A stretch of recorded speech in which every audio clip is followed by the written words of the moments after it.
What is up, everyone, and welcome to O'Connor's Quick Strike. I'm your host, John O'Connor, and I'm so damn glad you're here. Before we get into this, if you could, like, follow, and or share this podcast, it would mean the world to me. It is a small gesture, but being a smaller conservative podcast in a very crowded conservative market, it is really hard to generate traction and momentum, and every bit of your support really does help. So thank you ahead of time. Well, how was your weekend? Great, I hope. I actually got out and about and went to Rugby, Tennessee, of all places, which is a few-hour drive from where I live. I have some pictures to share that may make it into my blog on o'connorsrightstand.com, or I will just put them up on X at O'Connor Podcasts. I can almost guess that nobody has heard of Rugby, as I had not until I discovered it in an online Tennessee encyclopedia. Rugby, Tennessee is a historic Victorian village founded in 1880-ish by British author Thomas Hughes as a utopian colony for younger sons of wealthy English families who couldn't inherit their family estates. Only firstborn sons in England and a lot of Europe got to inherit the family business and wealth. Well, today it's preserved as a historic site on the Cumberland Plateau, featuring original 19th century buildings and serving as a living museum of the failed but fascinating social experiment. I'll go into a little bit more detail on Tuesday's episode of O'Connor's Right Stand, where we have a little bit more time to play with. But my fiancée is not a history nut like me, but even she thought it was fascinating and intriguing. Just don't forget to tune in tomorrow for a little history lesson. Anyways, today is Monday, October 13th, and I've got 3 stories today that perfectly capture what's happening in America right now. So, let's get into it. 3. We're now in the second week of what most people call the Schumer shutdown. For some reason, I like calling it Chucky's shutdown, but it's the same thing. Why are we in this shutdown? Well, because Chuck Schumer and his Democrat cronies in the Senate are the ones blocking everything. Here's what's happening currently. 2 days ago, on Saturday, President Trump put out a statement saying he's directing Secretary of War Pete Hegseth to make sure our troops get paid on October 15th. Because if nothing got done, our service members were going to miss their paychecks. Think about that. The men and women protecting this country, many of them with families, were about to go without pay because Chuck Schumer wants to play political games. Trump said, and I quote, "I will not allow the Democrats to hold our military and the entire security of our nation hostage with their dangerous government shutdown." He's using his authority as commander-in-chief to direct Hegseth to use available funds to get our troops paid. They identified the funds, and the troops are going to get their money. Now, let me tell you the best part of this story. Actually, sort of the worst part. Depends on how you look at it. Chuck Schumer literally said on the record that, and I quote, "every day gets better" during the shutdown. Every day gets better? Can you imagine being that callous, that out of touch? Our military families are worried about making rent, putting food on the table, keeping the lights on. And Schumer thinks things are getting better? This is the same guy who spent years crying about Trump being a threat to democracy. But he's perfectly fine weaponizing a government shutdown to hurt the people who defend us. And here's another kicker. According to the House Speaker Mike Johnson, Democrats have now voted 8 times to block funding that would pay our troops and federal workers. 8 freaking times. This isn't an accident. This isn't a negotiating tactic gone wrong. This is a deliberate choice by Democrats to hold our military hostage because they're hoping to make Trump look bad. Newsflash, it's not working. Trump called them out perfectly. He said the radical left Democrats should open the government, and then everyone can work together on health care and other issues. But no, they'd rather see troops go without paychecks. They'd rather shut down services Americans depend on, all in service of their political games. You know what else is happening because of the shutdown?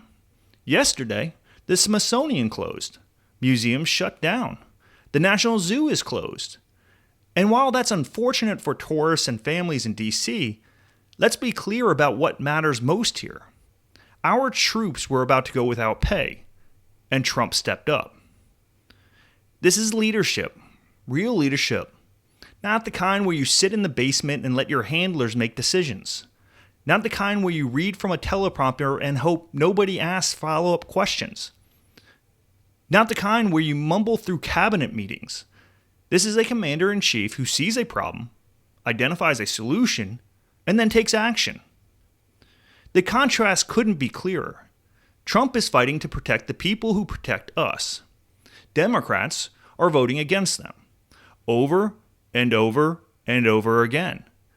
And Chuck Schumer is sitting there with a smile on his face saying things are getting better. Congresswoman Jen Kiggans from Virginia thanked Trump on social media, saying this is exactly what her Pay Our Troops Act was aiming to accomplish. She called him a commander-in-chief who actually cares about service members and their families. That's the difference right there. Remember this moment. Remember this when they try to tell you Republicans don't support the troops. Remember this when they try to tell you that Trump is the divisive one. The facts are right there. Democrats voted 8 times to block military pay. Trump made sure our troops got their money anyway. 2. All right, let's talk about the media. Specifically, let's talk about what happens when activists masquerading as journalists decide facts don't matter, as long as they can smear conservatives. The Milwaukee County Republican Party is planning a memorial for Charlie Kirk on October 14th. That would have been Charlie's 32nd birthday. Now, if you're keeping track at home, Charlie Kirk, the founder of Turning Point USA, massive conservative voice and genuine patriot, was born on October 14th, 1993. His birthday is October 14th. Everyone following so far? I'm sure we are. Well, a radio host in Milwaukee named Sherwin Hughes, who works at a station ironically called 101.7 The Truth, went on air and absolutely lost his mind over the memorial. Here's what he said, and I'm not making this up. Why would they pick October 14th? 'Cause it's George Floyd's birthday. How just disgustingly, utterly low-life disrespectful. He continued, and these are the people that we share a county with, people that we share society with, people that we share space with. What if we want a decent, honest, fair, harmonious Milwaukee City and Milwaukee County? And they picked this day on purpose. Hughes even went further. He said, and it's just a random day. They could have did it on the weekend. They could have did it last week. They could do it in November. They could do it around the birthday of Jesus. But no, they're going to pick George Floyd's birthday to commemorate Charlie Kirk. Except there's one tiny little problem with Sherwin's breathless outrage. October 14th is Charlie Kirk's birthday. That's why they picked that day. Because it's the birthday of the person they are memorializing. It's a wild concept, right? So, here's this radio host accusing Republicans of being racist, of being intentionally disrespectful, of picking a date specifically to hurt people. And he couldn't be bothered to do 10 seconds of research. George Floyd and Charlie Kirk share a birthday. That's it. That's the connection. It's a coincidence. But in Sherwin Hughes' mind, Republicans must be evil, so he invents a racist conspiracy theory and spreads it on the airwaves. The story caught the attention of Hilario De Leon, chair of the Milwaukee County Republican Party, who set the record straight on social media. He posted a lengthy response explaining that they chose October 14th because it's Charlie Kirk's birthday, that Charlie would have been 32 this October, and that they never even knew George Floyd shared that birthday. They weren't thinking about George Floyd. They were thinking about honoring their friend. Another Milwaukee radio host, Dan O'Donnell, also called out Hughes. O'Donnell pointed out the absurdity of the accusation. He noted that he shares a birthday with Bill Cosby and asked if anyone would think that hosting a memorial for him on his birthday meant they were celebrating Bill Cosby's crimes. Of course not. Because nobody is that stupid. Well, except apparently Sherwin Hughes. Now, to his credit, and I use that term very loosely, Hughes did eventually apologize. After getting absolutely roasted by everyone, he admitted he was wrong. He said, "I stand corrected.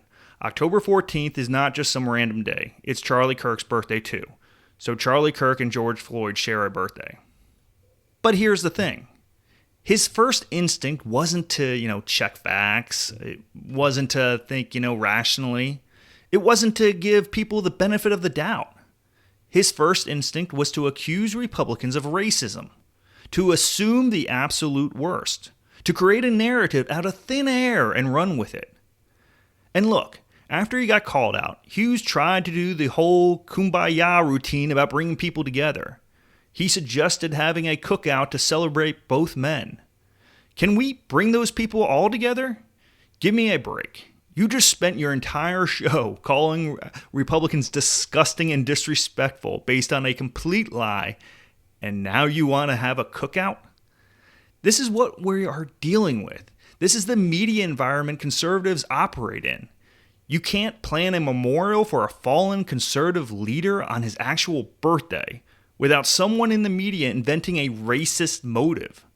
They don't care about the truth. They care about the narrative. They care about making you look bad. They care about stirring up division and anger based on lies. The Milwaukee Republican Party never, not once, considered George Floyd when planning this memorial. They picked October 14th because that's when Charlie Kirk was born. Simple as that. But facts don't matter when you're running a radio show called The Truth, apparently. This is why trust in media is at an all-time low. This is why people are turning to podcasts, to independent journalists, to sources that actually do their homework. Because guys like Sherwin Hughes are more interested in scoring political points than reporting facts. All right, final story. And we kind of covered this one slightly in the past, but we got some updates here. But this one should leave you feeling good because it shows that the Trump administration is absolutely refusing to back down. Chicago Mayor Brandon Johnson, yeah, that guy again, lovely guy, real piece of work, recently created what he calls ice-free zones throughout the city. These are areas where he's telling ICE agents and Border Patrol they can't operate. City buildings, certain businesses, anywhere Johnson decides should be a sanctuary for illegal aliens. Johnson thinks he's making some bold statement. He thinks he's resisting Trump. He may even think he's protecting people. But what he's actually doing is protecting violent criminals and gang members from facing justice.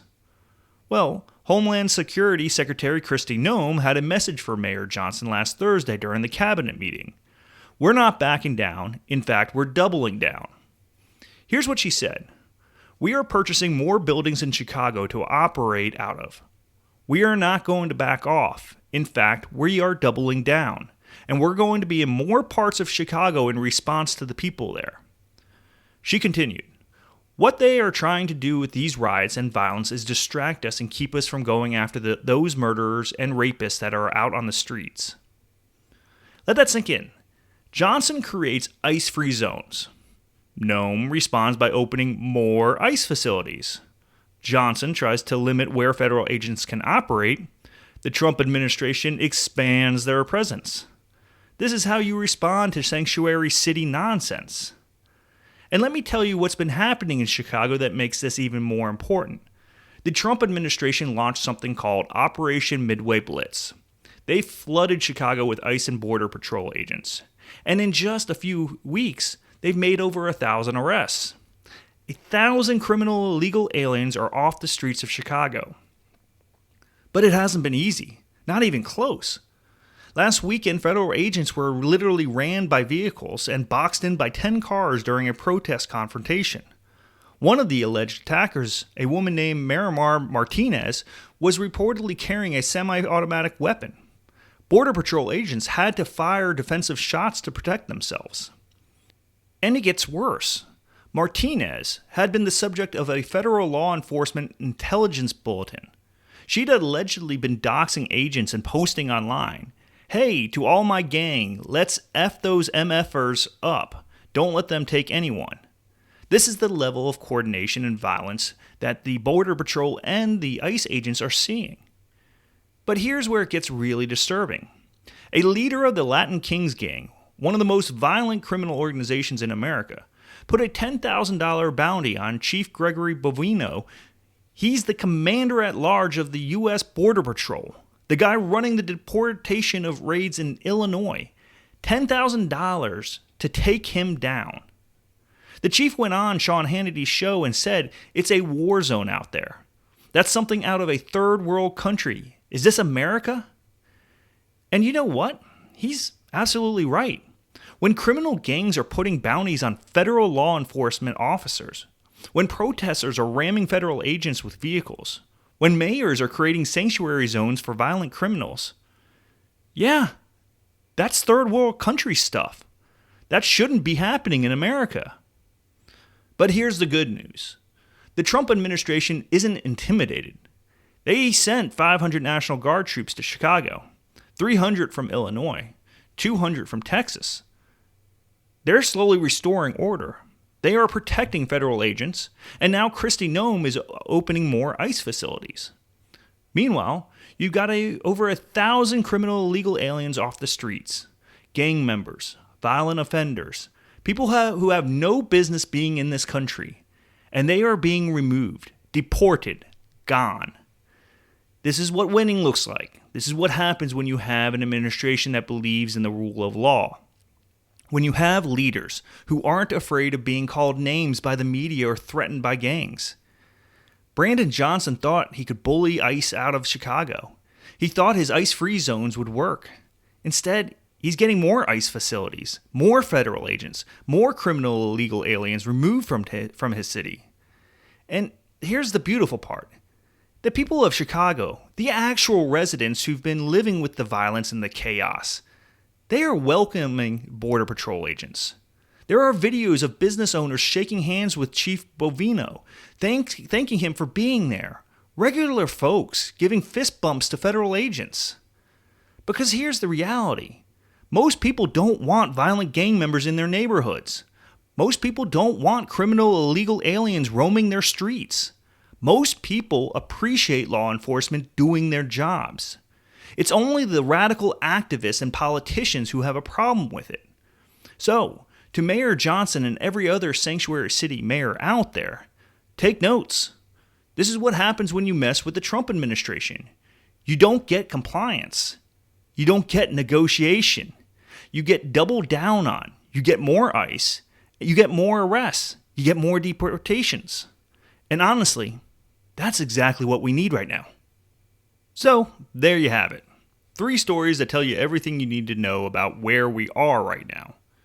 Trump is protecting our troops while Democrats play games. The media is making up racist conspiracy theories about conservatives.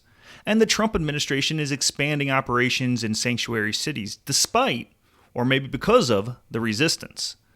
This is the fight we are in, and based on what we are seeing, we are winning. Thanks for tuning in to O'Connor's Quick Strike. I'll be back on Wednesday with 3 more stories the mainstream media isn't going to tell you about. Until then, keep fighting, Patriots.